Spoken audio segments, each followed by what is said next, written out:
Marigold, good day ബിസ്ക്കറ്റുകൾ ജനപ്രിയമാക്കിയ brand. നമ്മുടെ ചെറുപ്പം മുതൽ നാവിൽ പുതിയ രുചി കൊണ്ടുവന്ന ബ്രാൻഡ് ബ്രിട്ടാനിയ. അവരുടെ കൊൽക്കത്തയിലെ വിഖ്യാത ഫാക്ടറി അടച്ചുപൂട്ടുന്നുവെന്ന വാർത്തയാണ് ഇപ്പോൾ സമൂഹ മാധ്യമങ്ങളിൽ നിറയുന്നത്. നുസ്ലി വാഡിയയാണ് കമ്പനിയുടെ ചെയർമാൻ. 1947 തുറന്നു പ്രവർത്തിച്ചു തുടങ്ങിയ ആദ്യ ഫാക്ടറിയാണ് അടച്ചുപൂട്ടുന്നത്. 295 രൂപയിൽ കൊൽക്കത്തയിലെ ഒരു ചെറിയ സ്റ്റോറിൽ ബിസ്ക്കറ്റ് വിൽപ്പനയുമായാണ് തുടക്കം. ഇപ്പോൾ 60 രാജ്യങ്ങളിലായി ബിസിനസ്. ഇന്ത്യ സ്വാതന്ത്ര്യം നേരിടുന്നതിന് മുൻപേയുള്ള ബിസിനസ്സാണ് ബ്രിട്ടാനിയയുടേത്. 1910 ഇലക്ട്രിക് യന്ത്രങ്ങളുടെ സഹായത്തോടെ കമ്പനി ബിസ്ക്കറ്റ് ഉൽപ്പാദനം ഇരട്ടിയാക്കി. ഇന്ന് ബ്രിട്ടാനിയ ഇൻഡസ്ട്രീസ് രാജ്യാന്തര പ്രശസ്ത കമ്പനിയാണ്. വാഡിയ കുടുംബത്തിൻ്റെതായിരുന്നു ആശയം. നിലവിൽ കമ്പനിയിൽ കൂടുതൽ ഓഹരികളുള്ളതും ഇവർക്കാണ്.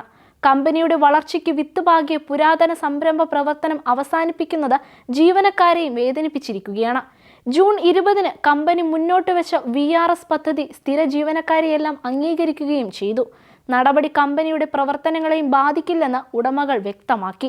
കമ്പനി നേരിടുന്ന സാമ്പത്തിക പ്രതിസന്ധികളെ തുടർന്നാണ് ഫാക്ടറി പൂട്ടുന്നതെന്നാണ് സാമൂഹ്യ മാധ്യമങ്ങൾ പുറത്തുവിടുന്ന റിപ്പോർട്ടുകൾ സൂചിപ്പിക്കുന്നത്. കൊൽക്കത്ത പോർട്ട് ട്രസ്റ്റിൽ നിന്ന് 2048 വരെ പാട്ടത്തിനെടുത്ത 11 ഏക്കർ പാട്ടഭൂമിയിലാണ് ടെറാട്ട തല ഫാക്ടറി വ്യാപിച്ചു കിടക്കുന്നത്. 1921 കമ്പനി വ്യാവസായിക അടിസ്ഥാനത്തിൽ ഗ്യാസ് ഓവനുകൾ ഇറക്കുമതി ചെയ്യാൻ തുടങ്ങി. വാഡിയ കുടുംബം ഇതോടെ പേരെടുത്തു. 1924 മുംബൈയിൽ ഒരു വലിയ പ്ലാന്റ് തന്നെ ഇവർ സ്ഥാപിച്ചു. രണ്ടാം ലോക മഹായുദ്ധ സമയത്ത് കമ്പനിയുടെ ബിസ്ക്കറ്റുകൾ ഏറെ ജനപ്രിയമായി. ഇന്ത്യയുടെയും സഖ്യകക്ഷികളുടെയും സൈനികർക്ക് ബിസ്ക്കറ്റുകൾ വിതരണം ചെയ്യുന്നതിനുള്ള വലിയ ഓർഡർ യുദ്ധസമയത്ത് ലഭിച്ചിരുന്നതായും പറയപ്പെടുന്നു. അങ്ങനെ സ്ഥാപനം കൂടുതൽ വളരുകയും വ്യത്യസ്തമായ ബിസ്ക്കറ്റുകൾ വിപണിയിൽ അവതരിപ്പിക്കുകയും ചെയ്തു. ബ്രിട്ടാനിയ കേക്കും ബർബൻ എന്ന ബ്രാൻഡും പിന്നീട് അവതരിപ്പിച്ചു. 1979 Britannia biscuit company Britannia industries ലിമിറ്റഡായി മാറി. ഇപ്പോൾ കമ്പനിയുടെ പ്രവർത്തനങ്ങൾ നിലവിൽ 60-ലധികം രാജ്യങ്ങളിൽ വ്യാപിച്ചു കിടക്കുന്നു. പല ഉൽപ്പന്നങ്ങൾ ഉണ്ടെങ്കിലും വരുമാനത്തിന്റെ 80% ബിസ്ക്കറ്റ് വിൽപ്പനയിൽ നിന്നാണ്.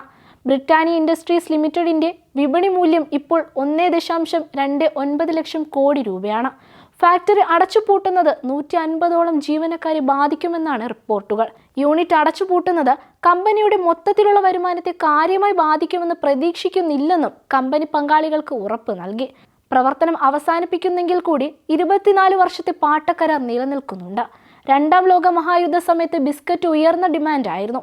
ഇത് കമ്പനിയുടെ വിൽപ്പനയ്ക്ക് ഉത്തേജനം നൽകി. കമ്പനിയുടെ പേര് 1979 നിലവിലെ ബ്രിട്ടാനിയ ഇൻഡസ്ട്രീസ് ലിമിറ്റഡ് എന്നാക്കി മാറ്റി. 1978 ബ്രിട്ടാനിയ അതിൻ്റെ പബ്ലിക് ഇഷ്യൂ പുറത്തിറക്കി. അതിൻ്റെ ഇന്ത്യൻ ഷെയർ ഹോൾഡിംഗ് 62% വർദ്ധിച്ചു. ഇത് ബ്രിട്ടാനിയ ഒരു ഇന്ത്യൻ കമ്പനിയായി ഉറപ്പിച്ചു. പാൽ ഉൽപ്പന്നങ്ങൾ ബ്രിട്ടാനിയയുടെ വരുമാനത്തിൽ 10% സംഭാവന ചെയ്യുന്നു.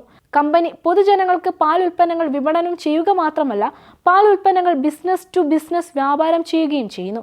Amul, Nestlé India, national dairy development board എന്നിവരാണ് ബ്രിട്ടാനിയയുടെ പ്രധാന എതിരാളികൾ.